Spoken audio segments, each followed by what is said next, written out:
Okay, we're going to reconvene.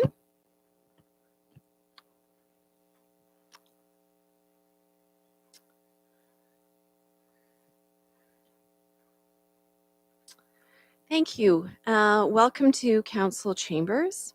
It's Tuesday, November 5th, 2024, and it is time to call our meeting to order. We're running just a few minutes late this evening, so I'm calling to order at 6:33 p.m. I'd like to start with a moment of silent reflection. During our moment of silent reflection, I urge you to honor and reflect on the sacrifice, courage, and dedication of our brave veterans who have served in defense of our freedom. Their bravery has shaped our history, and we stand united in gratitude for their selfless commitment to our country. And I also just want to acknowledge the passing of Murray Sinclair. With that, please join me in a moment of silence.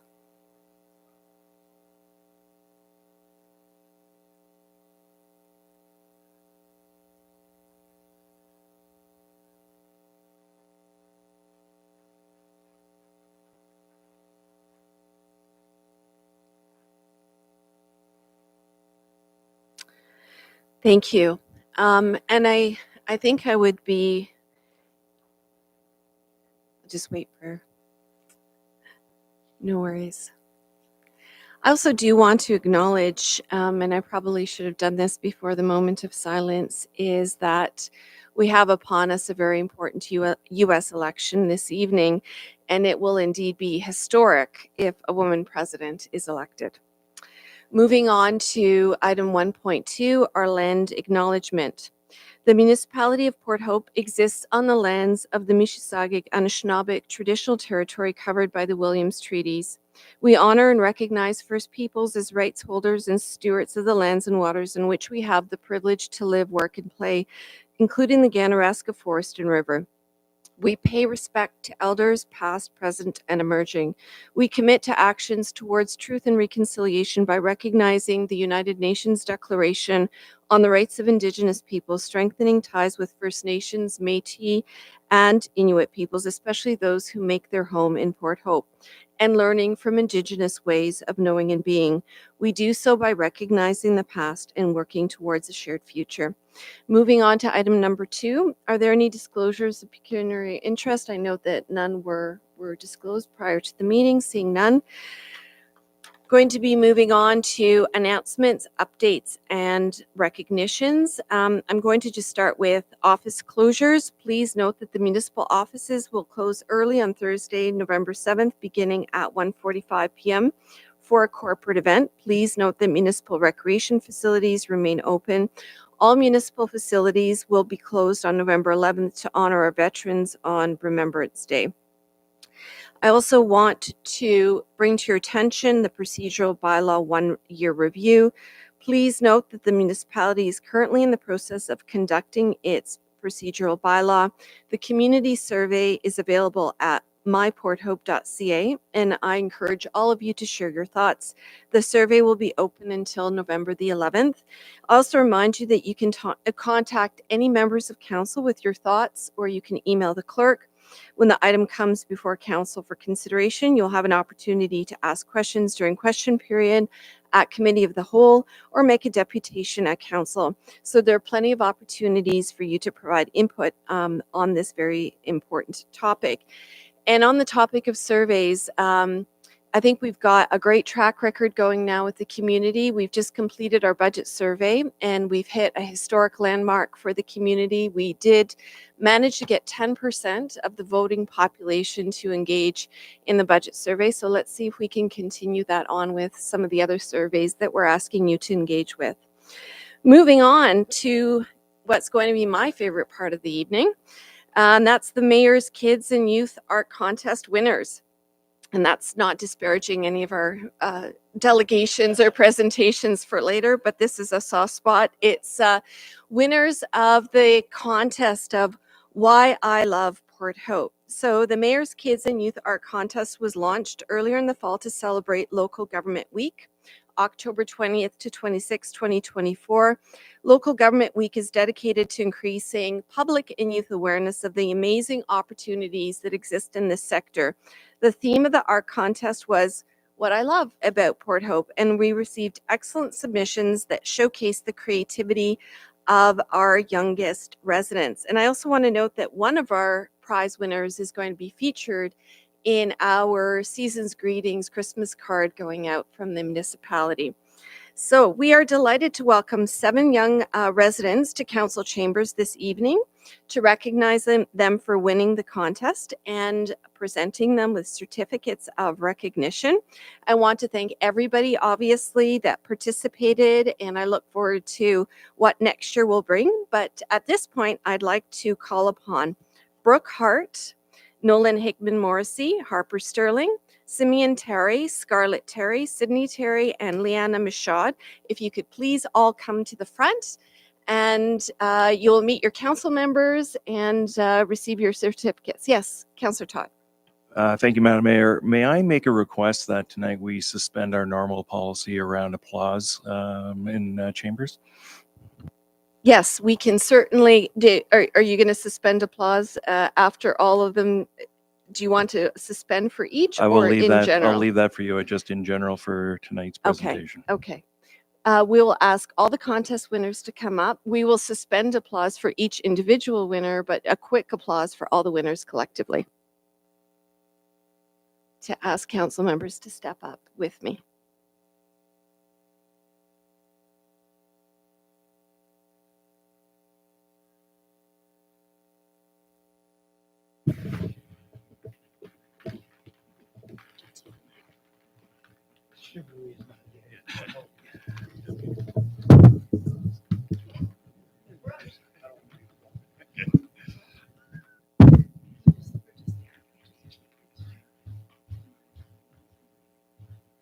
I just want everybody to see Brooke's beautiful art production here.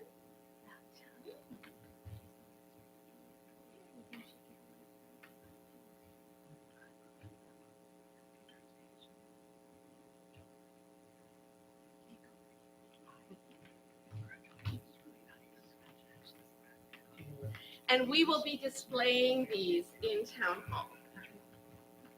Thank you. Congratulations. Can I get Nolan to come up to the front?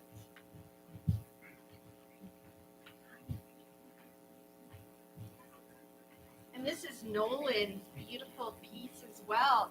And this is what I love most about Port Hope, the Salmon Run downtown.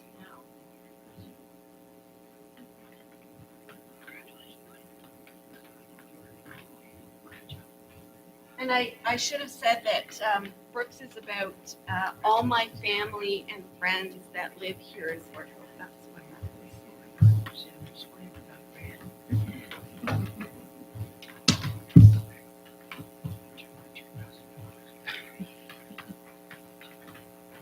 and Harper?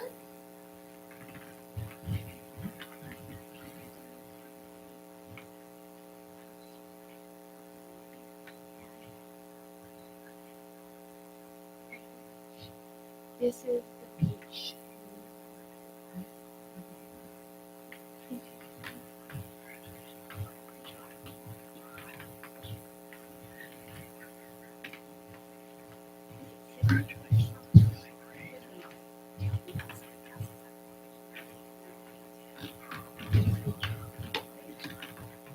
Okay, Sydney.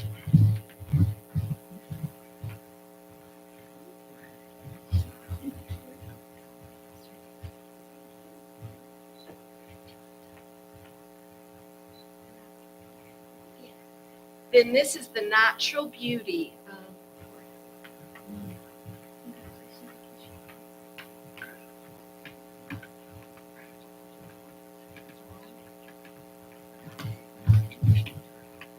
Scarlett.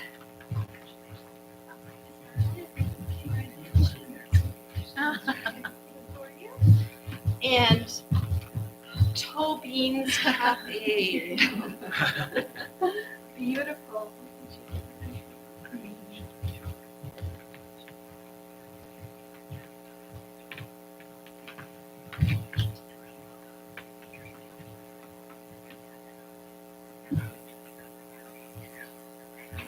Simone?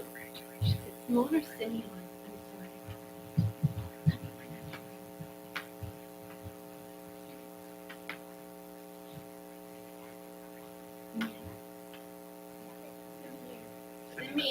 Simeon. Okay, I didn't want to mispronounce. And this is the cats of Toby. This is what I love about them.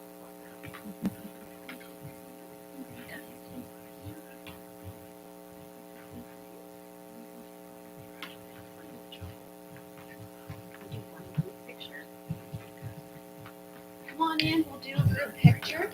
I think you'll agree we have budding artists in our community, but most importantly, they love Port Hope. So let's all come in for a picture. And now you can do your applause.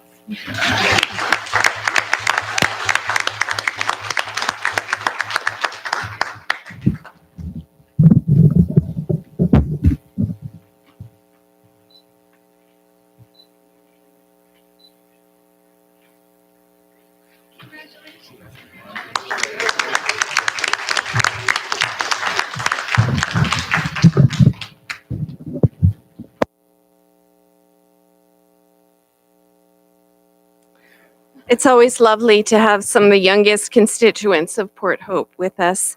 So we're going to move on now to item number 5, presentations. It's now time for presentations, and we have one on the agenda tonight, 5.1, Jason Schmidt on behalf of Northumberland Pride to make a presentation summarizing their achievements during the year. Welcome. And there's a little button there to press on the right-hand side. Thank you. Thank you, Mayor, Deputy Mayor, councillors, staff.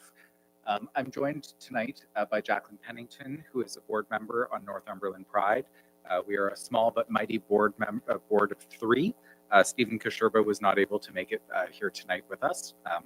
But we appear tonight just to remind you of Northumberland Pride and Northumberland Pride's efforts. To begin, Northumberland Pride's goal is to create safe spaces and community events for LGBTQIA+ individuals and allies within our county so that they may feel safe, valued, equal, and proud, regardless of who those individuals love, how they identify, or their financial means. Northumberland Pride prioritizes accessibility and ensures that events for youth and children remove physical and financial barriers for participation. Northumberland Pride incorporated in 2023 and in 2024 held a series of events in Port Hope and Cobourg thanks to the very generous support of our partners, sponsors, and the municipality of Port Hope who provided Northumberland Pride with a community grant in 2023. The events that we conducted included, on February 19th, we partnered with the Hibernate Festival to present Shania Twink at the Ganaraska Brewing Company, which is an all-queer femme country pop cover band. On April 16th, we partnered with the Capitol Theatre to present an evening of music and discussion with Lucas Silveira, a trans musician. On June 1st, we partnered with the Cobourg DBIA to host a Pride celebration, which included a family Pride area, the Northumberland Pride stage in partnership with the Cultivate Festival, and a Pride March, which included representatives of many local not-for-profit and charitable organizations. On June 6th, we partnered with the Capitol Theatre to present Juicebox and an evening of drag performances. On June 7th, we hosted a Pride Prom-themed adult evening at the Mill Restaurant in Cobourg. And on June 8th, we partnered again with the Capitol Theatre to host Cirque du Soleil, a youth Pride event that was created by a committee of youth assembled by Northumberland Pride. And we have a video that we would like to show.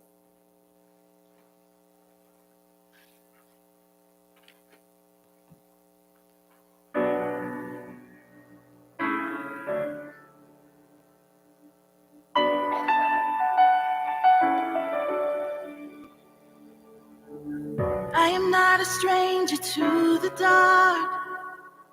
Hide away, they say, 'cause we don't want your broken parts. I've learned to be ashamed of all my scars.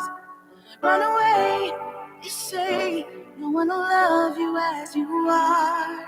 But I won't let them break me down to dust. I know that there's a place for us, for we are glorious. When the sharpest words wanna cut me down, I'm gonna send the blood, gonna drown them out. I am brave, I am bruised, I am who I'm meant to be. This is me. Look out, 'cause here I come.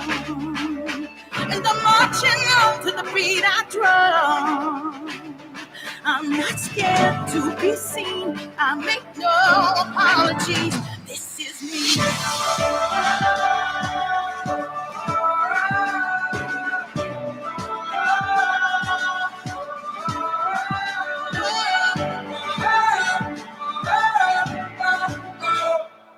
Another round of bullets, it's my skin. Well, fire away, 'cause today I won't let the shit in. We are bursting through the barricades and reaching for the sun. Yeah, that's what we become. Won't let them bring me down. I know that there's a place for us. Oh, we're glorious.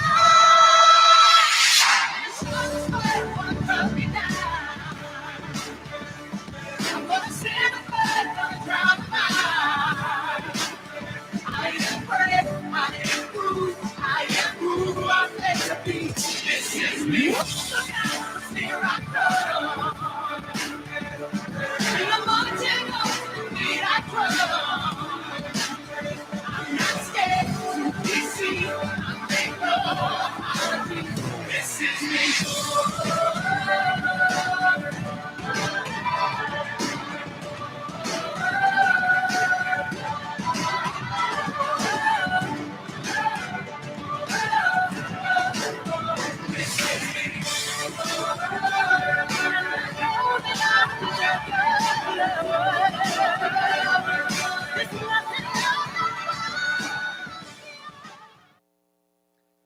Northumberland Pride is already planning its 2025 calendar of events.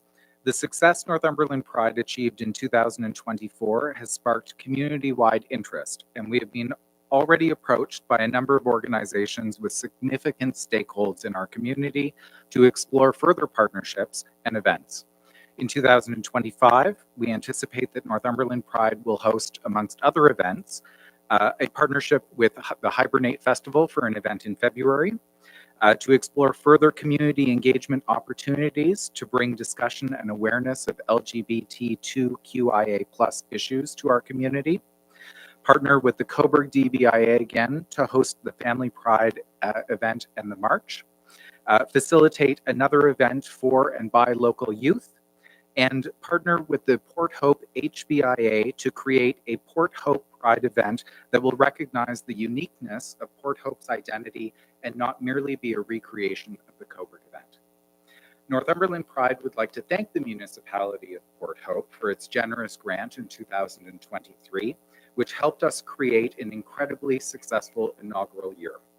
Northumberland Pride did not seek community grant funding from the town in 2024 in an effort to allow Port Hope to financially support other organizations who need financing.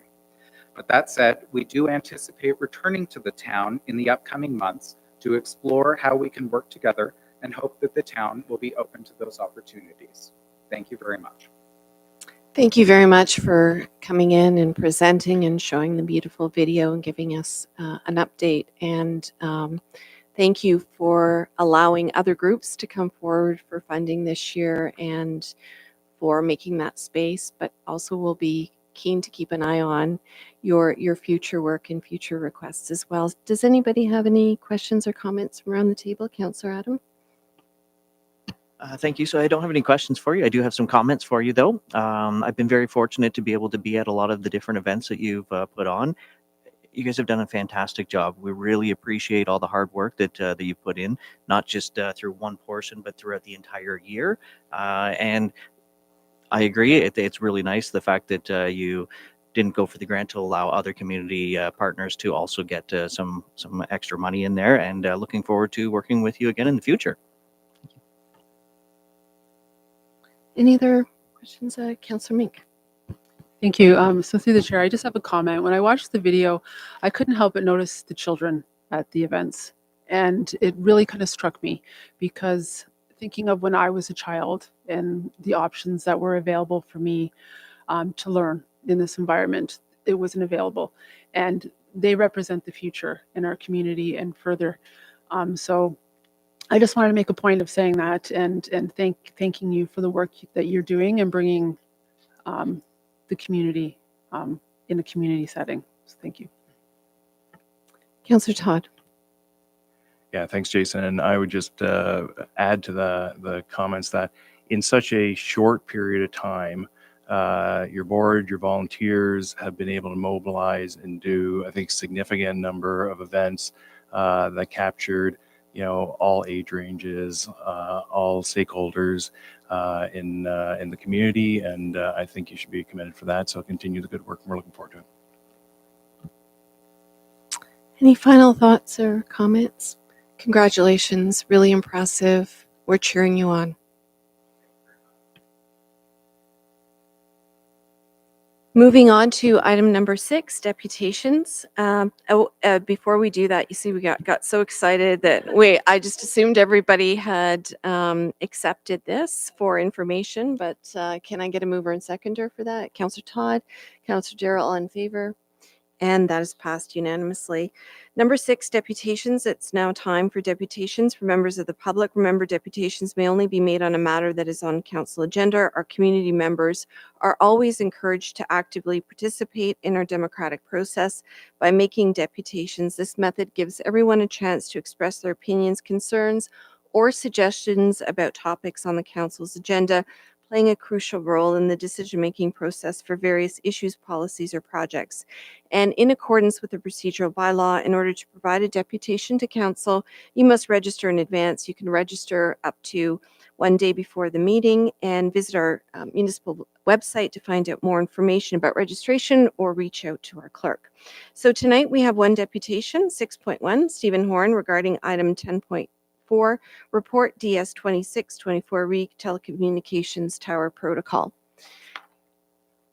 And I'm going to turn it over to the clerk. Madam Mayor, I believe that Mr. Horn is not in the audience today.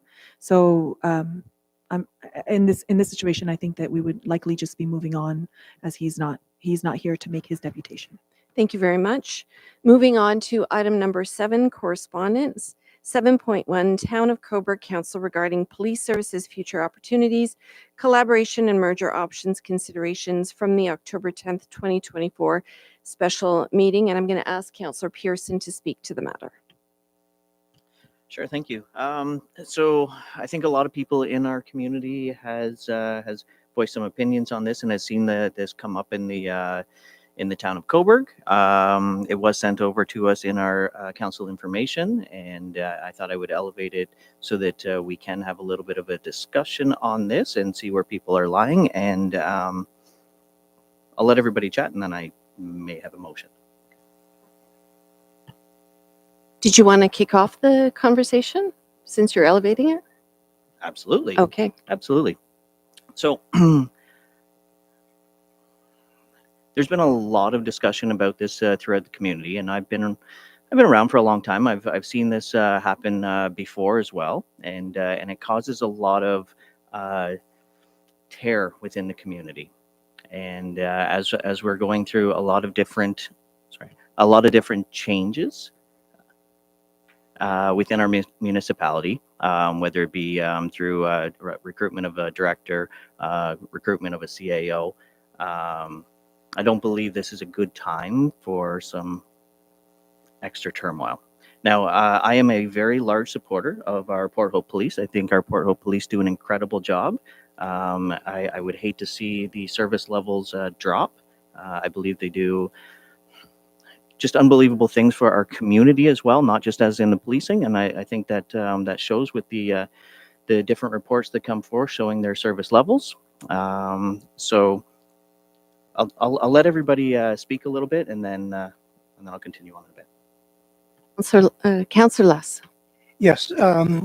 So a while back, there was some information put out on social media about potentially amalgamating with Coburg Police, and there was no substance or basis for that. Shortly, this resolution came from the town of Coburg. It was sort of a one-sided thing.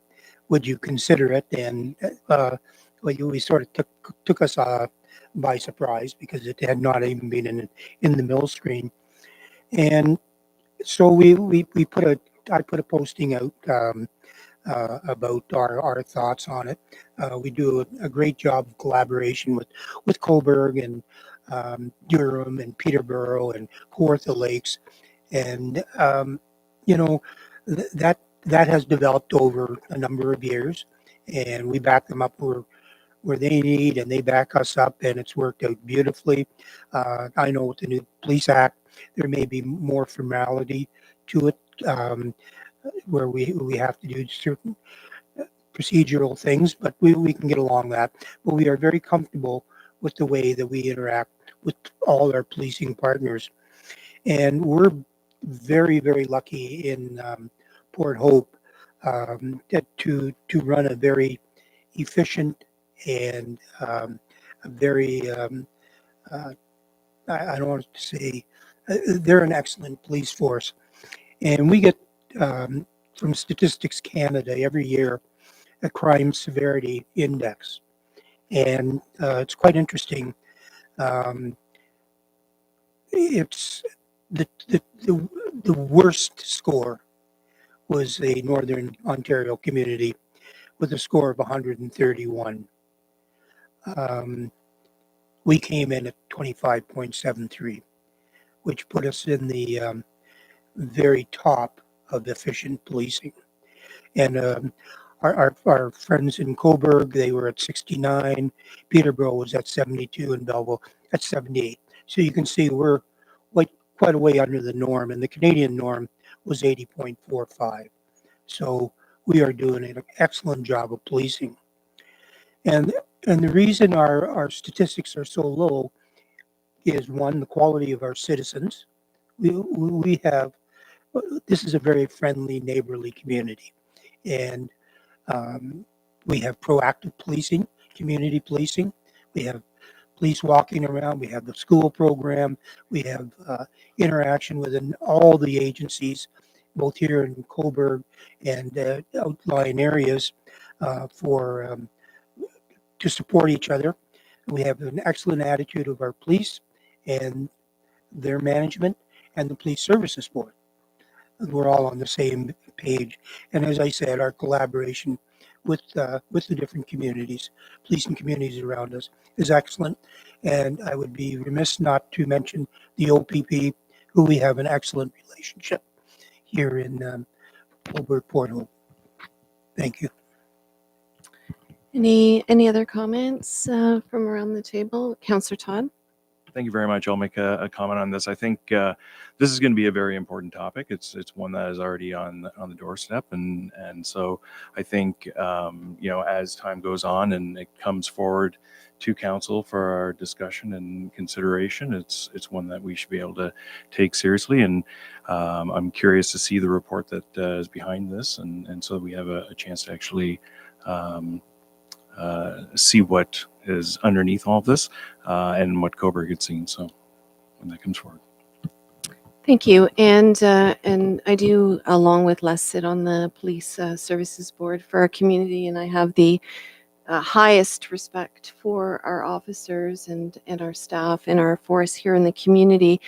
But I think that I'm just going to give a little bit of background and context of, I think, how this came to us via a letter, because it wasn't just coming out of Port Hope as an ask without context. You may all be aware of the report that was commissioned and presented to County Council about police costs in across Northumberland County, looking at, of course, all the different models. And Port Hope is very unique because we do have both the OPP and our local police. So we're very different in that way. And the report that was presented was just showing the increasing costs of policing, some of which are inevitable because of the new act and the demands, especially on smaller police forces. And so when that report came to County Council, the motion that I put forward on the table was that local municipalities had the right to determine how they wanted to move forward with their policing decisions. Now, having said all of that, I have no predetermined idea of what an ideal force might look like in the future. But what I can say is that policing is becoming a pressing line on our budget. It is over 25% now of our municipal budget, and so putting on my budget public monies hat, which we have been doing consistently through our budget deliberations, I would say I think it behooves us to think about doing a kind like we would on anything else, a service delivery review on something that is a quarter of the municipal budget. And while that may not be now, I think we do have to have an honest and open conversation because the conversation is out there. And we are a community that has two different police services that do an excellent job, but nevertheless, there are things that we've certainly experienced here locally in the last year, which is a cyber attack, which was very expensive. We know that there's capital expenditures coming up down the line. We know that we've got a lot of stress on folks that are away from their positions that need to be covered off through budget lines. So it's not about talking about a particular model, but it's about I would like to have an opportunity, as I would on any budget line, especially that takes up 25% of our budget, just to have a conversation about what that is. And we do those kinds of deliveries for virtually everything else in our municipal budget. So I just really wanted to set the context of where this came from, and it really came from municipalities really struggling with increasing costs, whether it's policing, whether it's fire, whether it's anything else, and trying to investigate more of those shared, as Les, you were talking about the cooperation that exists. And we've seen some really good examples lately about cooperation between forces, whether it was with cybersecurity, whether it's been more recently with some of the high profile drug busts that we saw, as well as the other police forces that are a bit further flung. So I just want to bring that into the conversation as well tonight. Any other comments or Councillor Les? In discussions because of our presence on the police board and our conversations with the senior officers team and the management, we have a pretty good path as to how we would like to evolve.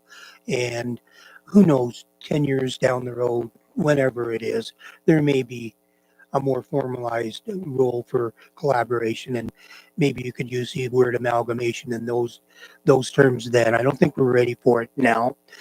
We do have joint OPP community policing, with OPP being in the rural area, and those costs are going up, and it may be a good first step to have a look at, would it be efficient for the urban police to start taking over the rural policing, and what type of economies of scale could we get then?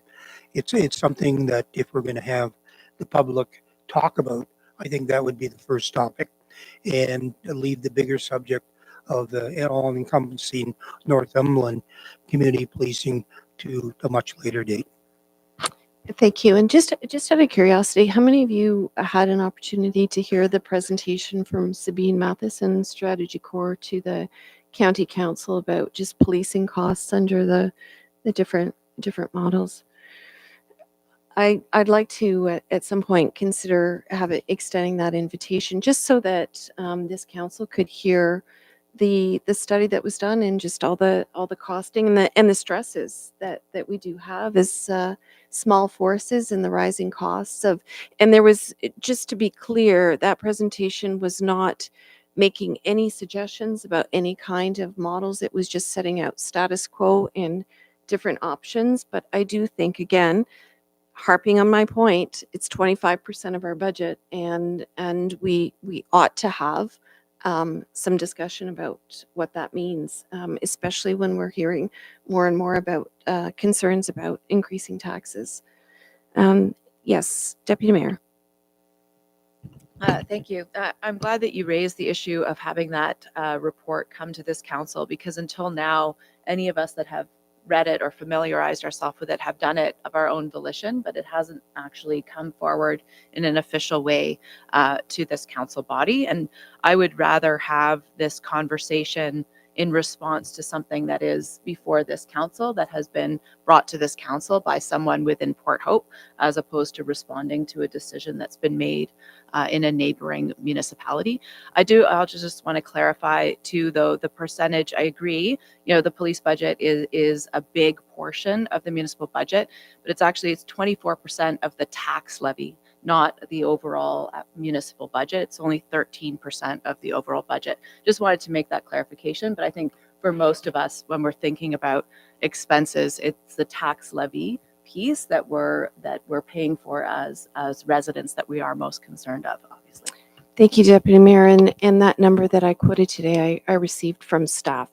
So having said that, whether it's 24 or 25%, I think it's a significant portion of the budget worth having a conversation about. Councillor Mink. Thank you. So I've just been listening to the conversations, and I appreciate Councillor Adam bringing this forward. But as I'm listening, this is a huge decision. It's a project in and of itself, and I think it would be a pillar of its own in a strategic plan, which we do not have. So I'm just thinking about what we have on the table, what is being worked on, the things that are outstanding that we're getting pressure to deliver on, and our staff's bandwidth. And this is a point that we need to discuss. And we're kind of bringing it up because we've been included in a conversation and in a report. But, I appreciate the conversation, but I think it needs to come forward in a different way of how are we going to handle this? What is the timeline? What is the cost? Who is going to be assigned to it? So I'm not really sure what we hope to accomplish in this moment, but I think we need to make that decision. Are we going to make it a pillar or not? Councillor Mink, I think that's a really terrific question. And we are going into a strategic planning process, and we're going to be finalizing some of the priorities that we've discussed, but we're going to be formalizing it. So maybe that would be a good opportunity to be just receiving some of this kind of information as we go through that process. Councillor Adam. Well, thank you. I appreciate. And I couldn't agree more that this is a very long process. This isn't something that happens overnight. Even if we went a way of doing this, it's not like you just vote, we're going to amalgamate, and then all of a sudden it happens. Then there's legal, there's going to be, I don't even know how long that will take. That'll probably be years, in all honesty. And I think having this coming over to us for us to consider these future options, I think it's just too early. You're right. Most of the council hasn't even had an opportunity to read what the county report is. We have a lot on the table right now. I think we have maybe too much on the table right now. And I think it's I don't think it's a good time to add another thing that is controversial, maybe a very big public interest. So I have a motion on here in front of me that the clerk has helped me with. So I'm just going to read it out, and I'm going to put it on the table as mover, and we'll see where we are.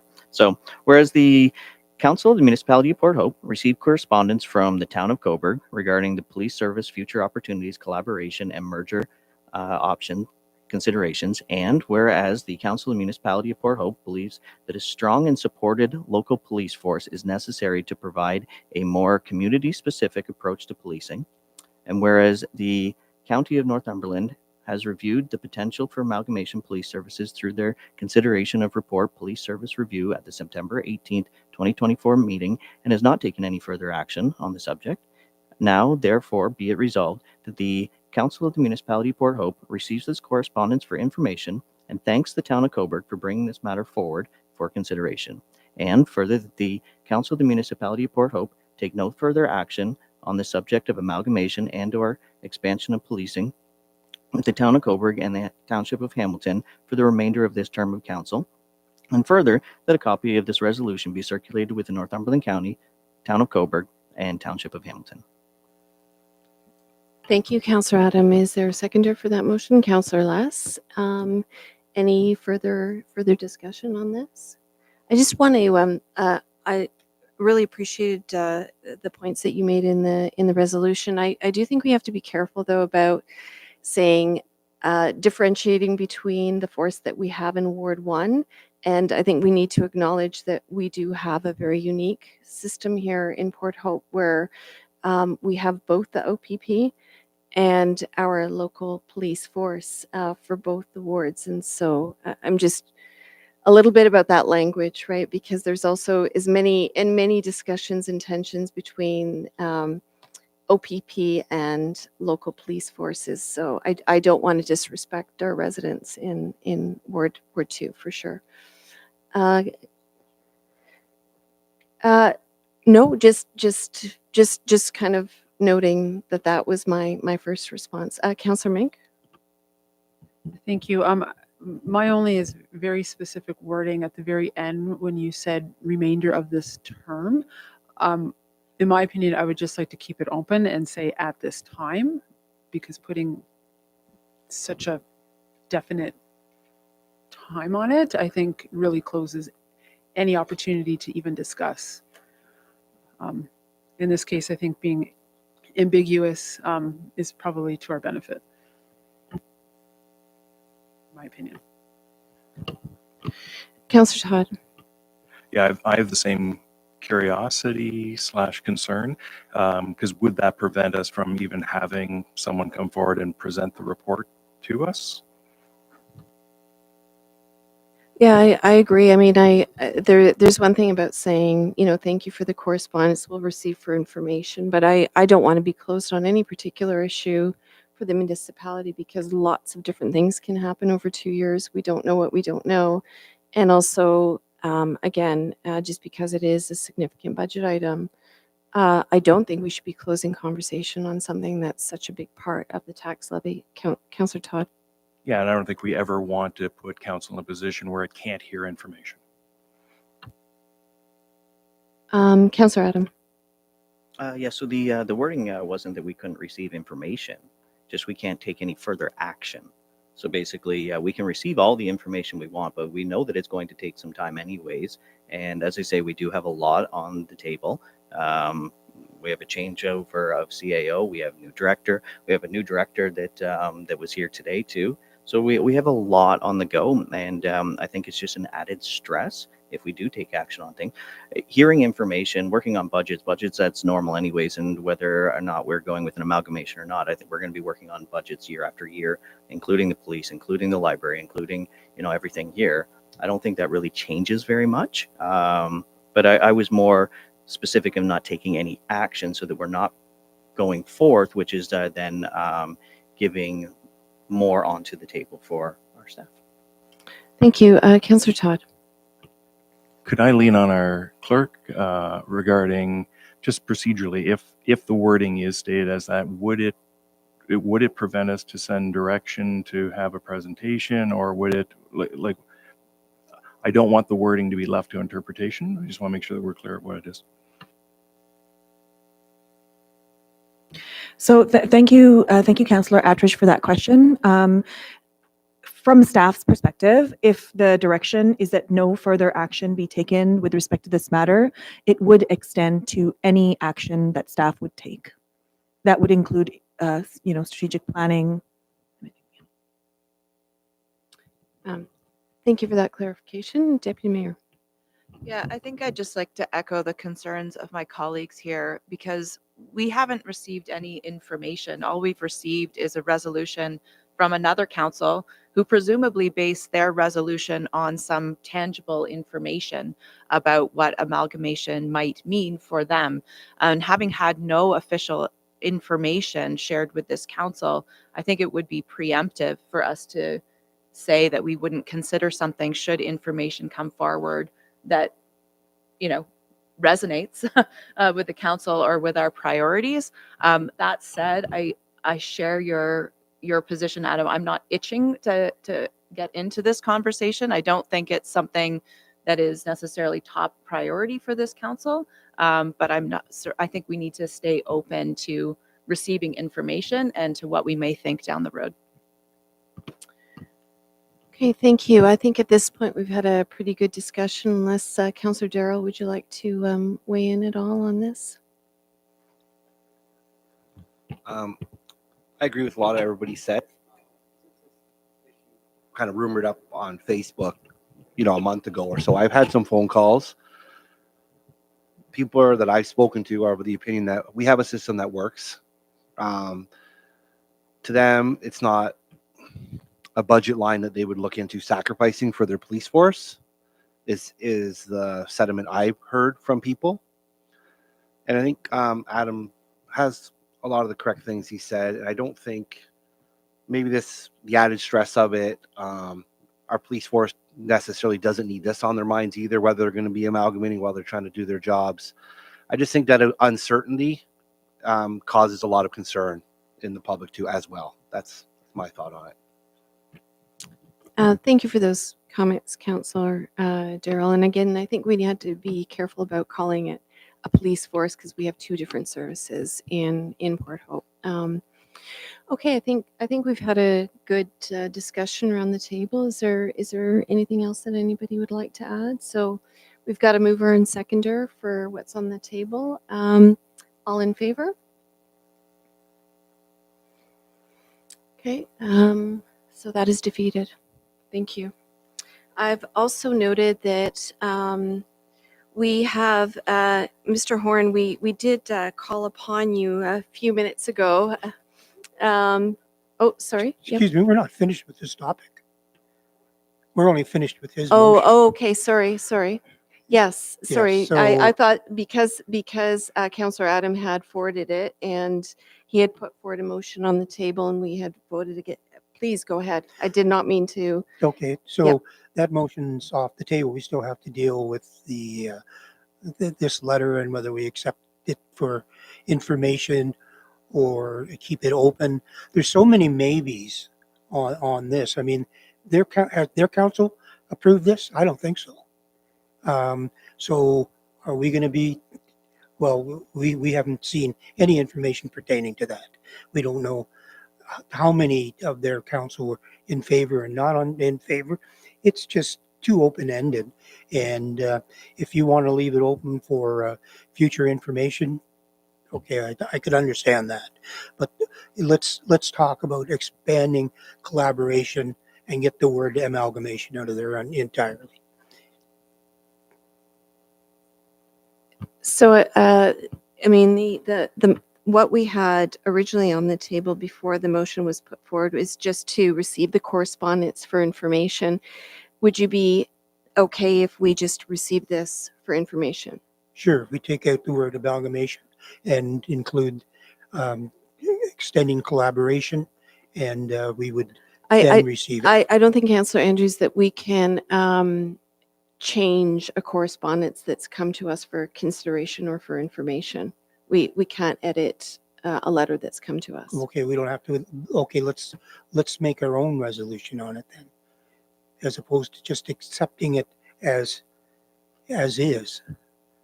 Because I'm not comfortable with the wording, and what the concept and the what our police are going to think about it, what the citizens are going to think about it. They're going to think, oh yeah, they didn't vote it down, so it could happen. If, just a point of clarity from the clerk, if we just received this for information, what does that mean in terms of action or inaction from the part of council? So, Madam Mayor, receiving this item for, sorry about that, I'm not sure what's going on here. Thank you.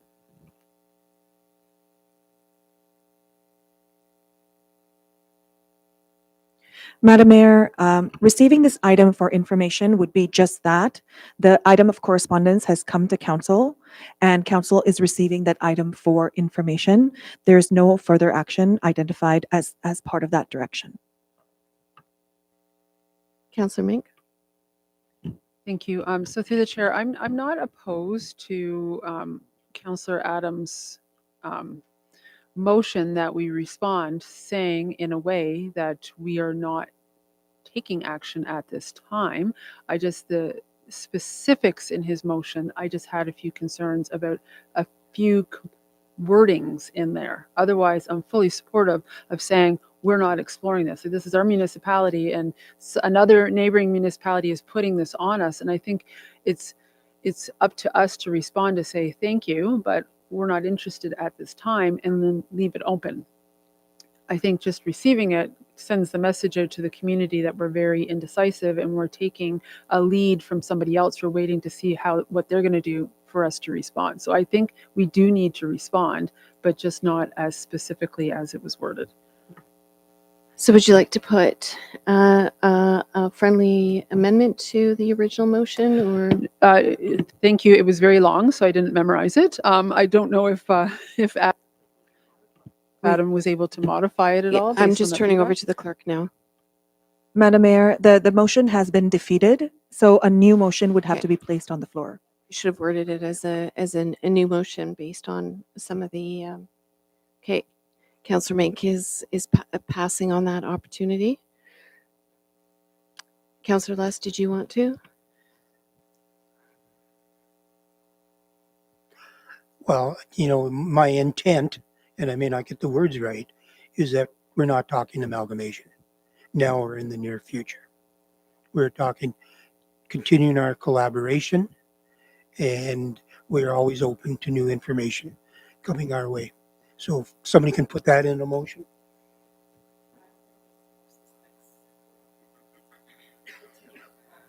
Councillor Adam would like to weigh in. Councillor Adam? Thank you. So if everybody would like, we could potentially just change this up by basically everything that was stated, just minus the last part of for the remainder of this term. Sorry. May I just ask, sorry to interrupt you, could we somehow Put it- have that motion up on the overhead? Okay. We can, Councillor Mink, but it will take us a few minutes just with the limitations that we have. But we're happy to do it if we want to take a 5-minute recess. I have a question for the clerk. Is it possible to pause on this item and move on to another item and return back to this item while we get all of the technology information up in front of us? Madam Mayor, we will need to do a recess in order for us to do the technological piece of it. So we're happy to move on to the other item, but before we move on to this issue, we will have to have a short recess, just so we're sure of the technology and that it's working adequately. Okay, so we will take a recess then, just for a few minutes at this point. Okay, I believe we can reconvene, and we have the motion up on the screen here.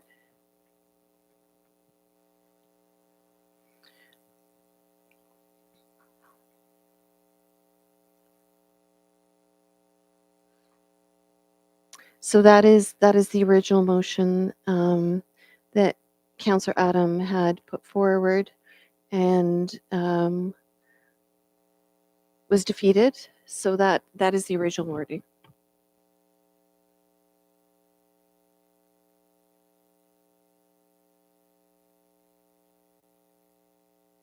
So we have no motion, but Councillor Mink had requested that we put that up on the table. So again, we can either go with a new motion from a member of council, or we can go with the motion that's on the agenda, which is just to receive this for information. So those are the two options. Deputy Mayor. I would like to move the recommended action, which is to simply receive this for information. I don't think we should be sucked into making a decision on the basis of the actions of a neighboring community. I see, Councillor Todd, you're seconding that. Okay. Any further discussion around this matter? Okay. Well, yeah, Councillor Todd. Yeah, I would just add to it that it is the fiduciary responsibility, as we know, of this council, that we receive information. We weigh information. I don't think we want to put ourselves in any position that would jeopardize the community or decisions that this council has to make, especially ones that have been made by a neighboring jurisdiction that really has nothing to do with us at this stage. So I think receiving for information. Thank you. Thank you, Councillor Todd. Any further thoughts or comments on this? Okay, so we have this motion on the table with a mover and seconder. All in favor? Okay, that is defeated. So we have to go on to another motion. Councillor Mink. Thank you. So I have a question. We have this motion that's been defeated. Is it procedurally acceptable to modify it and bring it forward again, or is it off the table as it is? The motion that was defeated is in front of council. If council wishes to bring a similar motion with, like, it would depend on the wording of the motion. I think that if it was, you know, if it was the actual fundamental items that are directing staff, I think that that would be problematic. However, if there is something different that council would like to move with respect to the matter that is different than what was the motion that was defeated, then that would be likely fine, subject to the ruling of the chair. So, Councillor Mink, do you have a suggestion for a new motion? Well, okay, thank you. So through the chair, so this motion that was brought forward, I think the second statement where we are making a statement of what we believe, I don't think that discussion has really taken place. So it's representing something that hasn't taken place. So I would suggest removing that, and then at the end where it says further that the council of the municipality of Port Hope take no further action, that's the end. So otherwise, you know, the first statement, the third statement, the fourth, and then just to end it that we take no further action, that is where I'm comfortable with. So just going back, Councillor Mink, to what the clerk said, no further action means no further opportunity for any information or any presentations or anything around policing or costing. No further action at this time.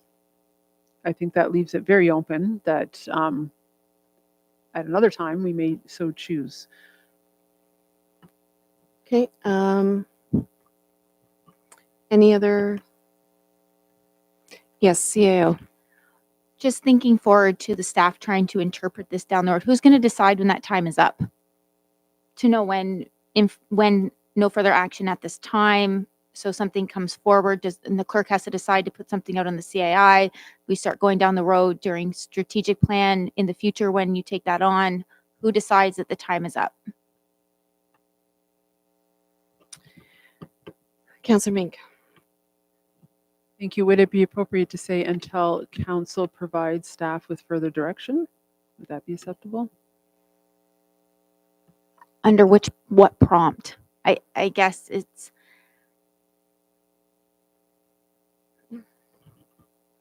I just know in the future you're making a motion that's going to be very difficult to navigate from a staff perspective, is all I'm saying. And that trying to make it so down the road, futuristically, information comes forward, a councillor wants to do something, and police services board wants to put something forward, information comes forward on the CII. Is that considered action? And are we at the right time? So I guess if you elevate it through the CII, then potentially that's you flagging it that it's okay. But what if it comes up during strategic planning or public engagement, but that's not being triggered by council? Councillor Mink. Thank you. So could we then say that council direct staff to include this topic in strategic planning discussions, and council will make decision after that is complete somehow. I don't know. I don't know. Feels like you're going, my personal opinion, you're going a long way based on something that we received a piece of information in correspondence and that's it. And traditionally, when you don't want to do anything with anything and you don't want to action it, you receive it from information and move on. And I think that's why we're getting stuck, is you just want to receive it for information, because that's traditionally what our practice is, or council's practice is, when you don't want to action something, but you want to action it without actioning it. And I think that's where you're struggling. Councillor Todd. Yeah, because I think the reality of it is if we didn't elevate it as correspondence, we would never have, we wouldn't be in this situation. We would have just kept on doing our thing. The only reason we're in this is because we shone a light on it, but received for information. It was already information. It was already out there, but that didn't inspire action from this council. Elevating it did. So, Councillor Darrell. Just a question, maybe for Shrishma. Because we voted against receiving it for information, wouldn't that just kill it at that point? Right? Like, is it not a done deal then? Like, move on, or? Yeah, so if you had received the item for information, then that is all council would have done with that item, would be just to receive for information. No further action would have been taken. So can I just ask, in terms of process, is there anything else available to us to just to not to just receive it for information, but something around having heard Councillor Adams bringing it forward to council, just to thank him for bringing that forward and just leave it at that, instead of going around in circles where we can't make a decision on this? To keep things a little bit cleaner, my recommendation to council for their consideration would be to provide a new motion, for your consideration, to perhaps, state that you are receiving it for information and that you are thanking the municipality, the town of Cobourg, for the opportunity to consider this item, and perhaps leaving it open. Deputy Mayor.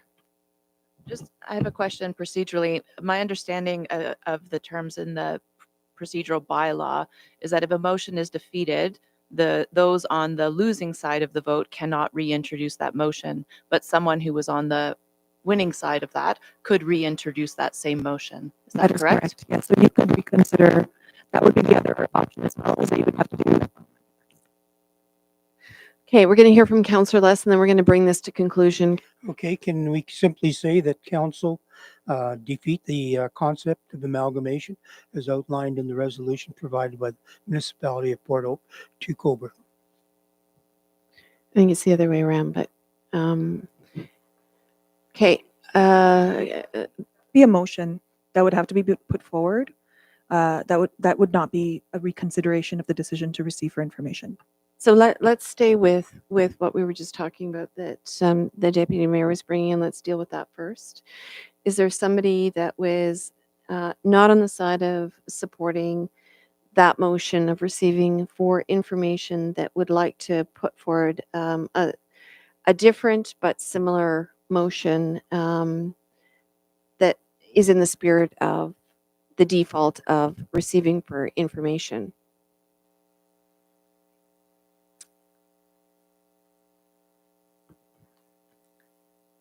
Councillor Adam, you're just wanting a second? Okay. Okay, why don't we take 1 minute to just consider what we're doing, and then let's move on. Okay. So, Councillor Adam, you said you wanted a moment. As the CAO noted, the default position for correspondence of no action is to receive something for information. And as Councillor Todd pointed out, we wouldn't be discussing it if it hadn't been elevated. And so, given that we're going around in circles, does there somebody else want to take another put this on the table, or if we can't make a decision on this, clerk, what are our options? Madam Mayor, you could defer the item to a future meeting. Okay, so I would But say that we either no. decide in the next couple of minutes what we're doing, or I'm going to defer it. Councillor Adam. Sure. So I guess if we wanted to do something of receiving it for information, we could do a motion whereas Council of the Municipality of Port Hope receives the correspondence from the town of Coburg regarding the police service future opportunities, collaboration, and merger option consideration. And we don't have to do that stuff. So now therefore be resolved that the Council of the Municipality of Port Hope receives this correspondence for information and thanks the town of Coburg for bringing this matter forward for consideration. We could just leave it at that, I believe. So, Councillor Adam, would you want to also provide a copy of the resolution to the County of Northumberland, Town of Coburg, Township of Hamilton? I don't think it would be needed. Okay, so do we have, is that wording, I'm just looking at the clerk, is that something that, That is materially receiving the item for information. So I think we would need a motion to reconsider. And then following that, we could reconsider this item. okay, so do we have a motion on the table to reconsider? That can't come from somebody who is a mover. Okay, Councillor Less is moving the reconsideration. Do we have a seconder on the reconsideration? Councillor Adam is reconsidering. Any further discussion? No, we're doing a motion to reconsider first, right? Before we do another motion again. Yeah, so the motion would be to reconsider the item. I mean, the reconsideration, the motion that that Councillor Pearson has placed on the floor is fundamentally to receive the item for information. So it would be a reconsideration of the receive for information item. Okay, so we have a mover and seconder for the reconsideration. Any further discussion? Seeing none, all in favor? Okay, now we've got that passed. So now we have the opportunity to put another final motion on the table. Sorry? Yeah, next for receive for information. No. We need another motion. Okay, so then who would like to put, okay, we have something on the, up here. Councillor Adam, are you comfortable with that? Okay.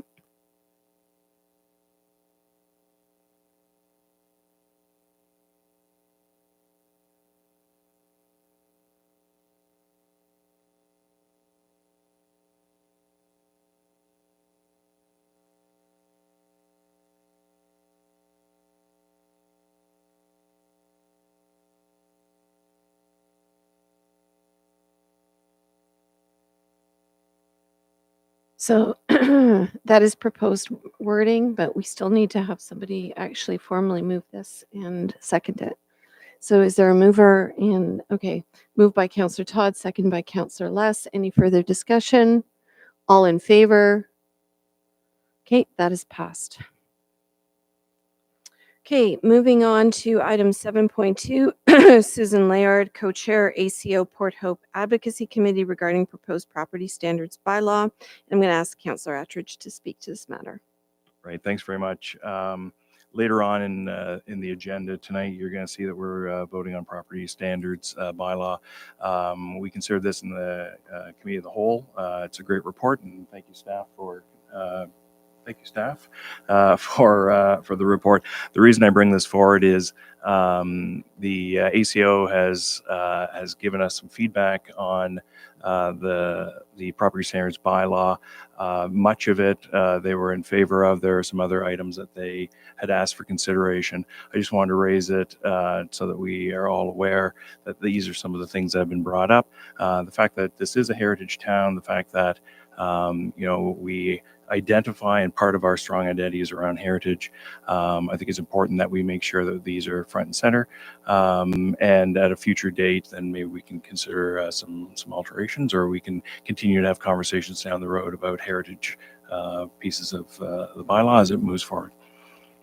Thank you very much for bringing that forward to our attention. Any questions of around this correspondence, or Councillor Attridge? Okay, so that the motion is to receive this correspondence for information. Can I get a mover and seconder? Moved by Councillor Todd, seconded by Councillor Mink. All in favor? And that is passed unanimously. Now we have moved beyond item number 6, deputations, where we called upon Stefan Horn to make his presentation to council, but I see that he has now joined us, and I'm going to make an exception to the process and invite you up to make your delegation, and just to be very mindful of the time. Thank you.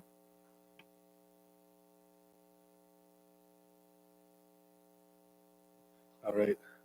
Can you guys hear me? Yeah. Hi. Just on behalf of Gorg, wanted to take the time to really thank you guys for taking all of our input seriously and coming up with the telecommunications tower protocol.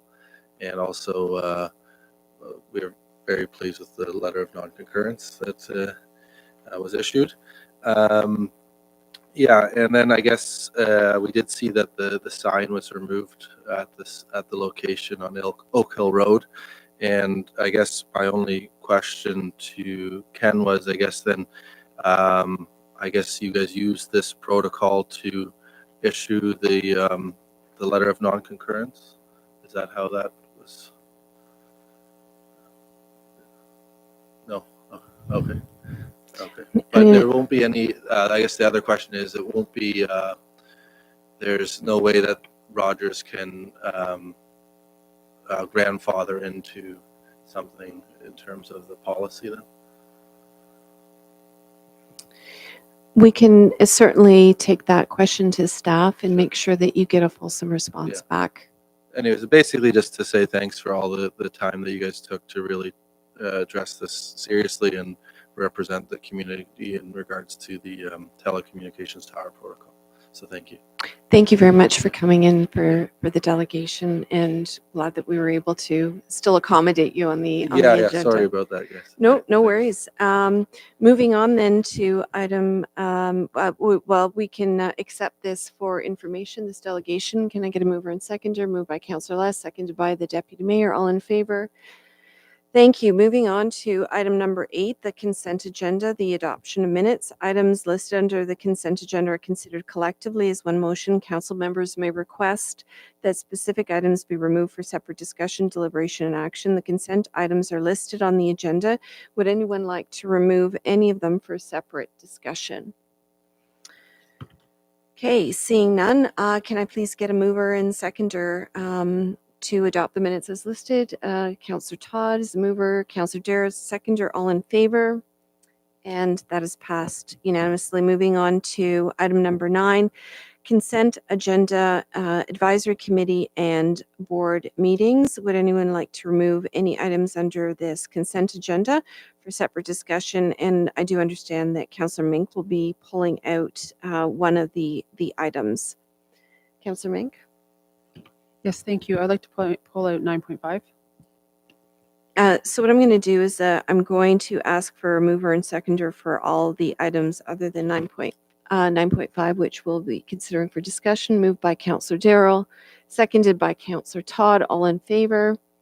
Thank you, and that is passed unanimously. Now I'll turn it over to Councillor Mink for that item. Thank you. So through the chair, I just wanted to point out in the minutes, I had some discussion with the community, some members of the community as well. There was a presentation by ICLEI, who has been brought in by the municipality to do the climate change action plan. And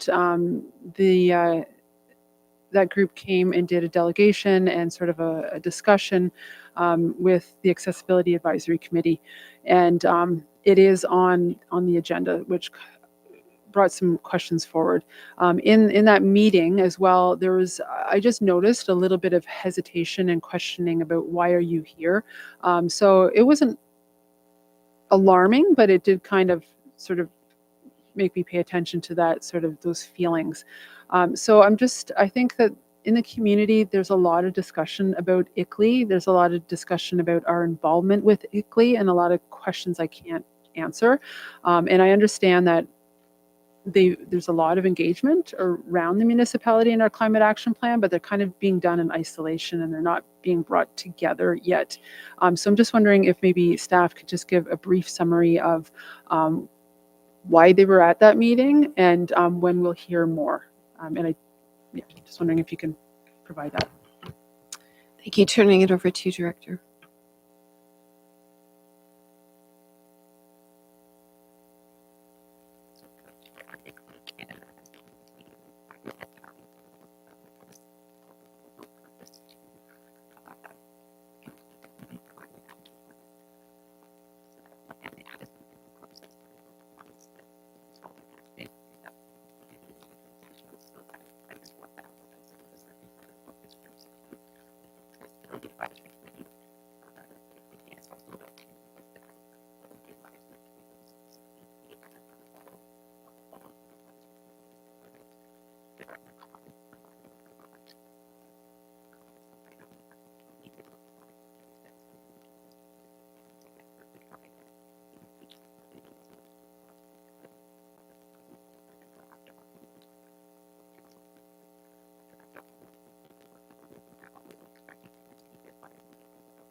Okay, thank you for providing that information. And at this point, I would just, unless anybody has any questions, I would just put a motion that we receive the minutes. That's it. So thank you for that response as well. So can I get a mover and seconder to add this? Yep. Sorry, seconder. Yep. Councillor Adam, all in favor? And that is passed unanimously. Number 10, items for consideration. 10.1, PowerPoint presentation by David Baxter, Director of Finance regarding long-term debenture plan.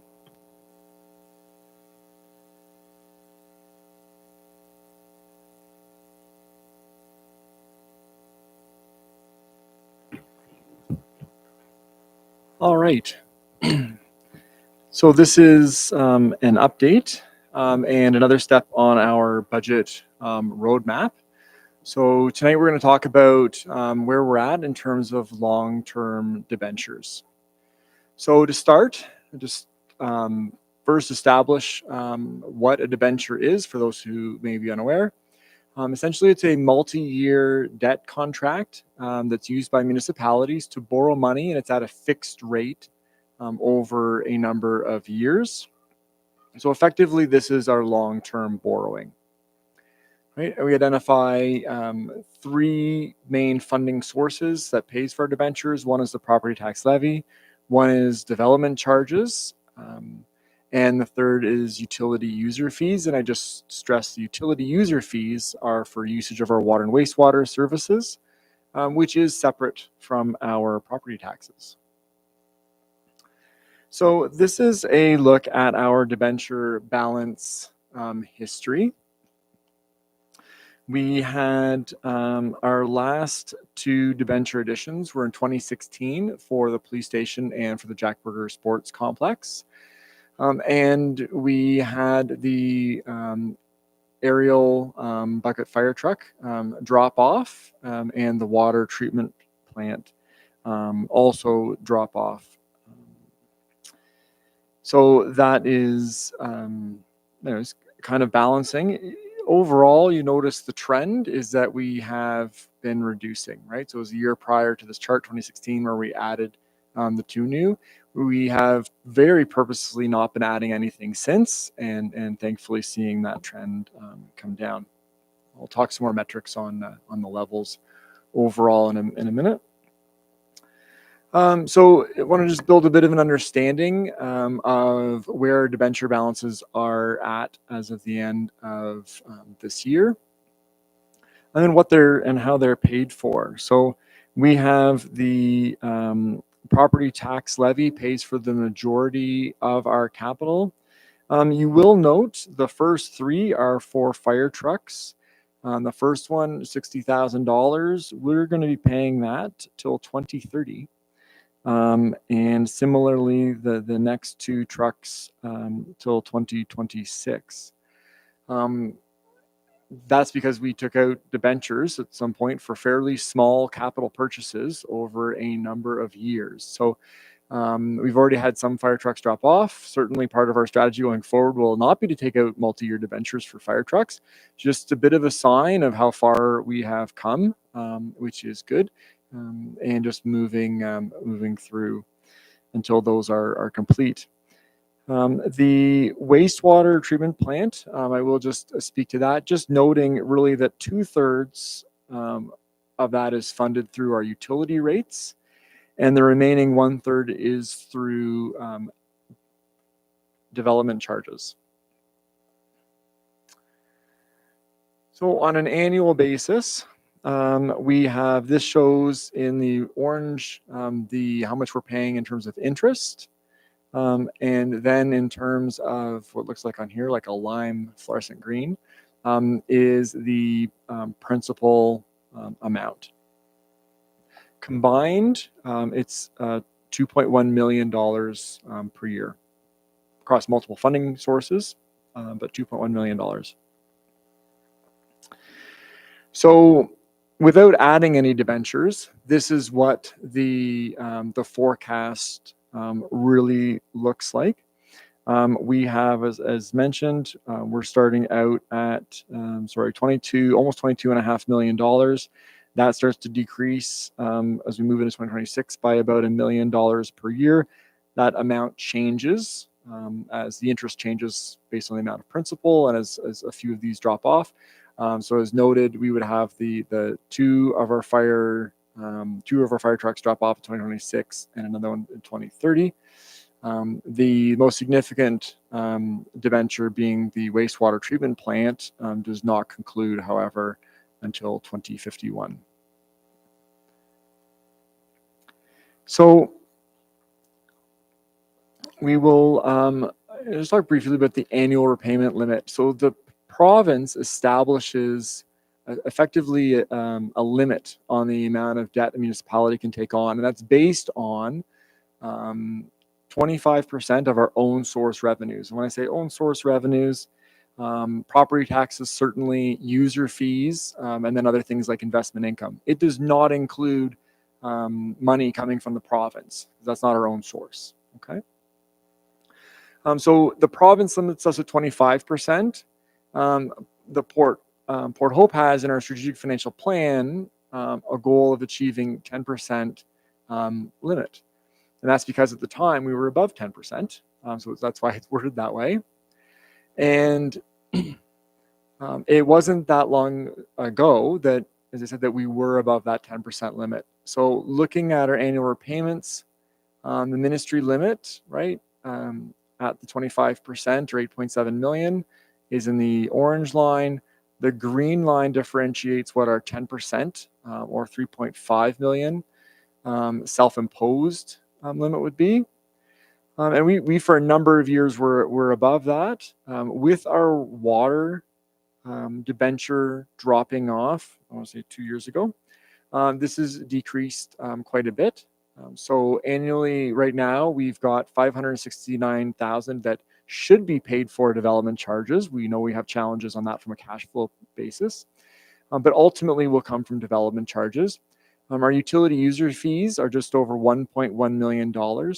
And then our property tax levy is $429,000. So this has been really nice to see that change. So overall, it's $2.14 million or approximately 6.2%. And for those on council who like the comparator statistics, the provincial average is 4.3. So and the province also sets a bit of a comparator group. It's the lower tier, Southern Ontario municipalities that are part of a county. That group is at 6.7%. And so for the first time, we're actually slightly below that level. And so, we kind of fit in fairly nicely right now while we are above the provincial average. And there are certainly municipalities who are very debt averse. We're kind of getting to the point now where we're more typical, whereas before us being over 10% was more unusual. But, so good progress there. Now, this we haven't had a lot of time to spend but a lot of effort into doing the future stretch out on this. We've pretty much taken what we had looked at previously, and the basis of which was our 10-year water wastewater plan. What is the capital as part of that? Whenever you do that, there's also some obvious road components of it. For instance, when we're doing Walton, right? We got water, we got wastewater. We're also doing road, sidewalk, those other aspects. So adding some of that in, and then kind of extrapolating that out. And so I thought, even though we're not going to list and talk about the projects and whatever, it's still helpful just to see that we've done a good job over the past few years mitigating, especially with things like Walton underway, mitigating taking on additional debentures during a really high interest period. However, even having done that, looking at what the future shows for us for capital projects, right? We are, by the end, by the time we get 2030, going to be back at the spot potentially of being around that 10% mark as well. So the main messaging there is we've made a lot of improvements, right? We are now more within our comparator group in terms of debenture levels comparatively. But we still have a challenge ahead of us, right? We still want to mitigate taking on additional debentures, at least while I don't take the view that debentures are necessarily a bad thing, right? It's about taking them out for the right things at a time when the interest rates, right, are preferential. And so, we are going to have more demands in terms of debentures. And so we just still need to be mindful, of that as well. It's not like the chart is just going to go down and then come 2051, we'll be debt free. There are going to be at least moments where we're going to need to consider those adds. I've included the long-term debt elements of the strategic financial plan. I've talked about the 10%, and just note that as part of the plan, it isn't take out a debenture for anything, right? And it doesn't explicitly identify fire trucks here, but for the most part, under these parts, we wouldn't be taking out another fire truck unless there was really good financial reason for us to be taking that approach. And that is it in terms of our current status. Tying this through, though, on our budget roadmap, right? So there is no debt planned in the proposed 2025 draft budget. We are seeing right now interest rates coming down, but I remind that they're still around 6%. And we are actively taking mitigation methods, such as in our last meeting, getting direction to consider the use of some reserve funds, which will help us to mitigate. So wanted to provide that additional context. Happy to take any questions. Thank you very much, Director Baxter. Any questions or comments for Councillor Less? I think an excellent presentation, and it's a bit of good news after a number of years of not so good news. Thank you. Thank you for that. I do have one other question for you. What would be the ideal place that you would like to have to see this municipality, and have other municipalities ever taken a really aggressive approach to try to reduce those debt lines if the opportunity presented itself? So I can't speak to really a lot to other municipalities. So the interesting things about our debt, because when you look at something like $50,000 and we're going to continue paying for it over the next, the next 5, 6, whatever years, there's a real temptation to say, let's just pay it off now. One of the things though, when we do borrowing with Infrastructure Ontario, which does give us a provincial or a preferential rate than, better than we might be able to go out as a small municipality, especially in the market, is that we are then locked in, right? And so if we were to try and get out of that, and as you said, try and bring our debt down a lot sooner, we would be paying all the penalty and interest that we would end up paying over that entire period, plus, penalties for breaking it on top of that. So at this point, the best strategy we can take on is what we've been doing, just continue to pay things down and not add to it. Because that can be tempting. We know the challenges in terms of property taxes. We know what our, capital funding, asset management planning, picture looks like. And so it can be tempting to say, you know what, we won't want to take, the full impact of the tax base right now. We'll just take it a debenture and we'll do it over, 10, 20 years. That isn't a great strategy. If we've talked about, we want to see those levels come down. We also want to see those interest rates come down. And then when we do take out a debenture, we want to do it for large, more significant projects. So I think we're on a good track here. Thank you. And I understand that. I think just to be more precise, are we paying down as, say, aggressively as we can without actually incurring any penalties for doing so, given the different loans that we've got? Yeah, there's no option to pay anything down any sooner. So we are just paying on schedule. Thank you. That's really what I wanted to know. Any further questions or comments? Okay, so that the recommended action is to receive this for information. Can I get a mover and seconder? Moved by Councillor Adams, seconded by Councillor Darrell. All in favor? And that is passed unanimously. And we're back to you, Director Baxter, for 10.2, verbal update regarding development charges background study and interest on development charges policy regarding the approval for 2024. All right, thank you. So you'll note that on the agenda tonight, there are two recommended actions on two resolutions. The first is really around adopting and approving the development charges study. That is the basis for the bylaw that then comes from it, with all the calculations in terms of growth and the capital projects that the municipality is planning on doing. That we've gone through the public meeting, and so I'm not really going to speak to that any further, as we've already gone through that part.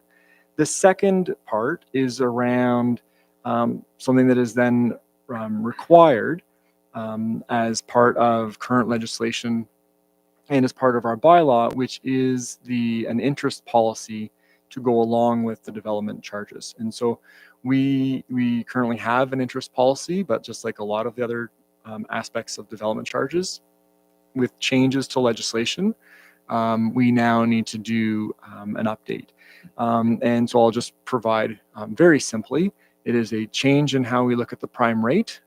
Now we're just going to refer to the legislation and identifying that our interest rate would be the maximum rate provided through legislation, because that's actually, they've now put a ceiling on that, and it's actually going to be reducing from what we had previously, and then we revisit that quarterly. So very administrative, very administrative changes. So it's a relatively short policy, but it is just wanting to update all of the documents kind of as the package, so that we are now, everything is aligned properly to legislation, and then hoping that we have a bit of stability in the legislation.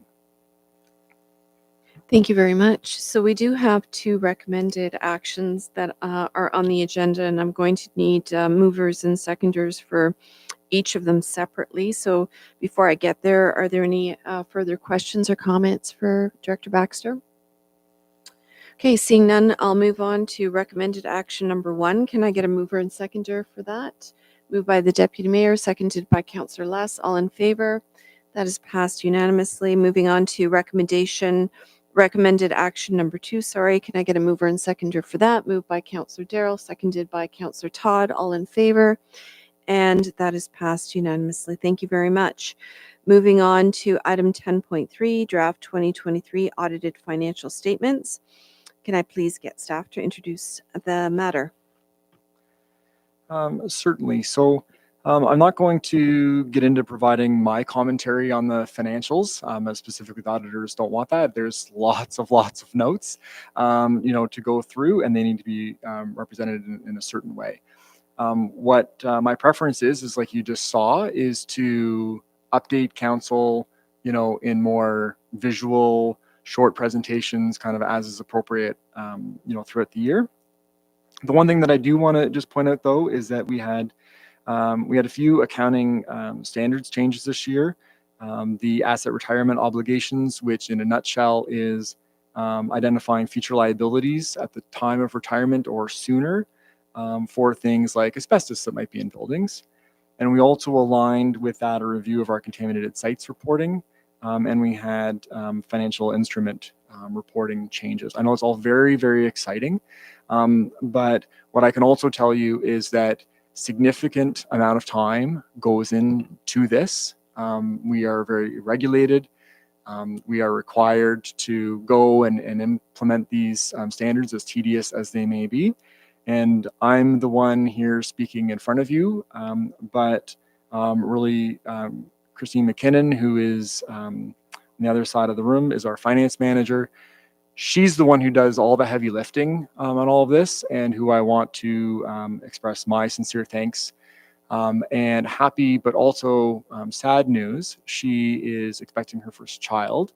And so very happy for her, but she's going to be taking care of that and going on mat leave come February.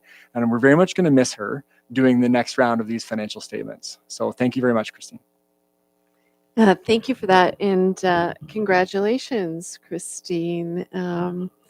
Wonderful news, and thank you for all of the work on this report as well. Any further comments, Councillor Less? Yeah, just on the consolidated budget review of 2023 budget to actual, we had the other amount went from 760 down to 280. You know which page I'm on? Page 8 of 51.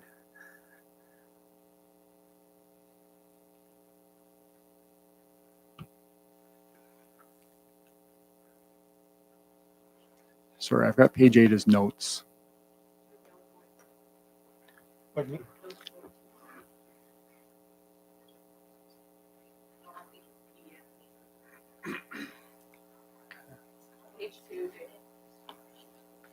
Okay, I won't tie up time now. We can always discuss it after the fact. Councillor Less, you'll follow up with that question? Okay. So the recommended action is listed on the agenda. Can I get a mover and seconder? Moved by Councillor Todd, seconded by Councillor Autumn. All in favor? And that is passed unanimously as we figure out the PDF issue. Moving on to item 10.4, report DS 2624, Re-Telecommunications Tower Protocol. Does council have any questions or comments around this protocol?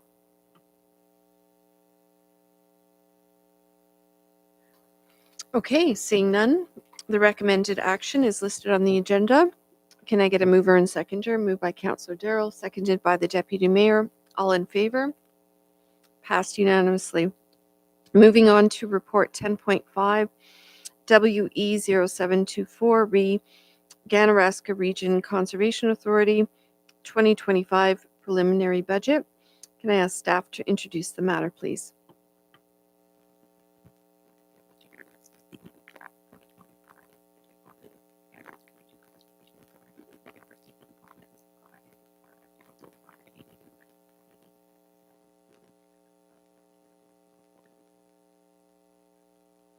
Thank you for that. Isn't it nice to see this kind of budget for a change? Any further comments or questions, Deputy Mayor? Yeah, I was wondering if you and if either of the board members are able to speak to the capital investment in climate change work, and whether there's any overlap with the work we're already doing here internally. There is not overlap, but as it related to our climate action plan, no. I would have to get that feedback from the GRCA. Thank you. The recommended action is on the agenda. Can I get a mover and seconder that? Moved by Councillor Adams, seconded by Councillor Mink. All in favor? And that is passed unanimously. Moving on to 10.6, Report WE 0824 Re 2024 Transit Review. Can I ask staff to introduce the matter, please? So as a result of a recent reorganization, transit is now under works and engineering and no longer under planning and development. So I have had transit for about a week. This report is in response to a previous notice of motion regarding high school students and free transit for high school students, as well as the rural roads pilot program. So the recommendation is to cancel the rural roads pilot program at the end of the year and to amend the fees and charges bylaw to make transit free for the special student pass. Thank you very much on the heels of the 1 week reorganization. Any questions or comments from around the table? Councillor Mink. Thank you. So through the chair, what would be the strategy to communicate to those few people who are using roles in the rural area?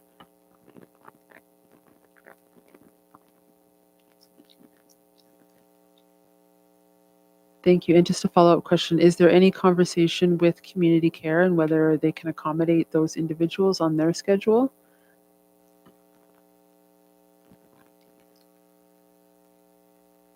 Any other questions or comments? Deputy Mayor. I'm channeling Adam for just 1 minute and just to say thank you so much for this quick turnaround on this matter. I mean, I feel like it was just yesterday that we were discussing the notice of motion, so I really appreciate the work that went into that. I imagine it wasn't all you, but just it's been on your lap for a week, but for you and everyone else who contributed.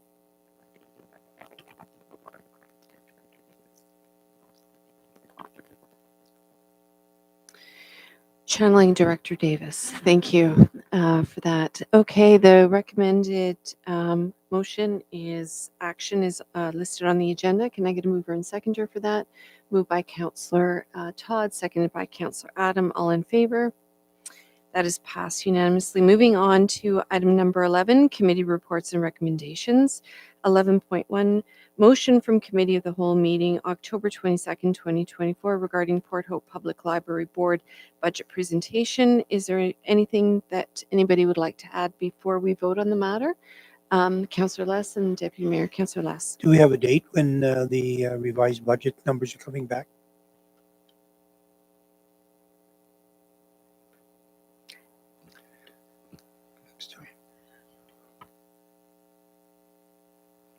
Through the chair, that would come back next Tuesday, the next committee of the whole meeting. Deputy Mayor. Yeah, I've spent some time reflecting on this since the Committee of the Whole and spoken to some members of the library board and took another look at the original proposed budget. My concern really being that the bulk of the increase that they've requested is staffing. And I can't see any way that they're going to come back to us with anything other than closure of the library in some capacity for some hours. I don't have any concept of how long that would be. I'm concerned about what the implications of this potentially for the library branch at the hub, and I'm concerned about the loss of hours and potentially days of library usage at Mary J. Benson. I'm concerned because the wording of the motion doesn't really allow for them to come back and for us to consider their original proposal within the context of the holistic budget. So at this point, I cannot support the Any other comments? Councillor Mink. Thank you. So through the chair, the library board had a meeting last night, and they did go through the budget and did the proposals as requested by council, showing where they could make changes. So I think that in lieu of that, they got together and they did as council requested, so that we accept it and wait for budget for them to bring that back. Thank you for that update, Councillor Mink. And I think we gave them direction, and sounds like they're going to come back to us, and we'll be able to assess what they bring forward for information. So can I get a mover and seconder for this, please? Moved by Councillor Todd, seconded by Councillor Adam. All in favor? Thank you, and that is passed. Moving on to item 11.2, motion from Committee of the Whole meeting on October 22nd, 2024, regarding Report FS 1724, reconsideration of rural LRLW, urban LLRW, and hydro reserve funds use in the 2025 budget. Is there anything further that anyone would like to add before we vote on the matter? Seeing none, can I get a mover and seconder for this, please, then? Councillor Todd, and seconded by Councillor Darrell, all in favor, and that is passed. Moving on to item 11.3, motion from Committee of the Whole meeting, October 22nd, 2024, regarding Report DS 2524, re-sign variance, 20 Jocelyn Street. Anything further? Mover and seconder, please. Moved by Councillor Adam, second by Councillor Todd, all in favor, and that is passed unanimously. Moving on to 11.4, motion from Committee of the Whole meeting, October 22nd, 2024, regarding Report PRC 1324, relocation of the Newport Hope Pump Park. Anything further that anybody would like to add to this? Okay, can I get a mover and seconder? Moved by Councillor Less, seconded by Councillor Adam. All in favor? Thank you. Moving on to item number 12, notice of motions. 12.1, notice of motion regarding development of a county-led encampment management plan. It is on the agenda and will be considered at the November 12th, 2024 meeting of the Committee of the Whole. This is a notice of motion coming from Deputy Mayor Holloway Wadwani, and seconded by Councillor Todd Attridge. So we'll be discussing that at our next Committee of the Whole meeting. Moving on to item number 13, bylaws consent agenda. Bylaws are passed by consent agenda. Before we move forward with their passage, I believe that there's a is there a revision still on the table for the property standards bylaw that I can? Nope. So that has been removed. So anything else that anybody would like to speak on this evening on this? Oh, okay.